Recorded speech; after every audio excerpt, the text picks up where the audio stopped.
వృంద అనే అమ్మాయి చాలా అందమైనది. ఆమె కాలనేమి అనే రాక్షసుడి కూతురు. ఆమెకు శ్రీ మహావిష్ణువు అంటే ప్రాణం.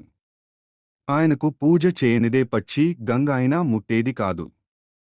అటువంటి ఉత్తమురాలికి జలంధర్ అనే యువకుడితో వివాహం జరుగుతుంది. శివుడు మూడో కన్ను నుంచి వచ్చే అగ్నిలోంచి పుట్టినవాడు జలంధరుడు, అమిత శక్తివంతుడు. ఆమెతో వివాహం భక్తి, పవిత్రతతో అతని శక్తి మరింత పెరిగిపోయింది. శివుడినే ఓడించాలనుకున్నాడు. అదే అహంకారంతో శివుడిపై యుద్ధానికి సిద్ధమయ్యాడు. ఇద్దరు హోరాహోరీగా పోరాడుతుంటారు. అది చూసిన దేవతలు హడలిపోతారు. జలంధర్ శక్తి సామర్థ్యాలకు హడిలిపోయిన దేవతలు విష్ణువుకు మొరపెట్టుకుంటాడు. రంగంలోకి దిగక తప్పలేదు.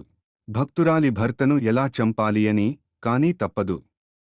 జలంధర్ శివుడితో యుద్ధం చేస్తుండగా జలంధర్ రూపంలో విష్ణువు వృంద వద్దకు వెళ్తాడు. మహావిష్ణువును తాకగానే తన భర్త కాదని తెలుసుకుంటుంది.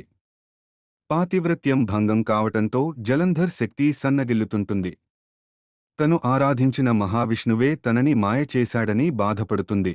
తన పాతివ్రత్యం భంగం చేయడంపై ఆగ్రహించిన వృంద మహావిష్ణువును శపిస్తుంది. ఆమె మహాపతివ్రత. దీంతో ఆమె శాపనార్థం సాక్షాత్తు మహావిష్ణువుపై పనిచేస్తుంది. శివుడితో యుద్ధం చేస్తున్న జలంధర్ శక్తి తగ్గిపోవటంతో మహాశివుడి అస్త్రాలకు హతుడవుతాడు. వృంద తనువు చాలించే ముందు విష్ణుమూర్తి ఆమెను తులసిగా పిలుస్తాడు. నువ్వు చాలా గొప్పదానమ్మా, నిన్ను భూలోకంలోనే కాదు దేవతలు కూడా కొలుస్తారు.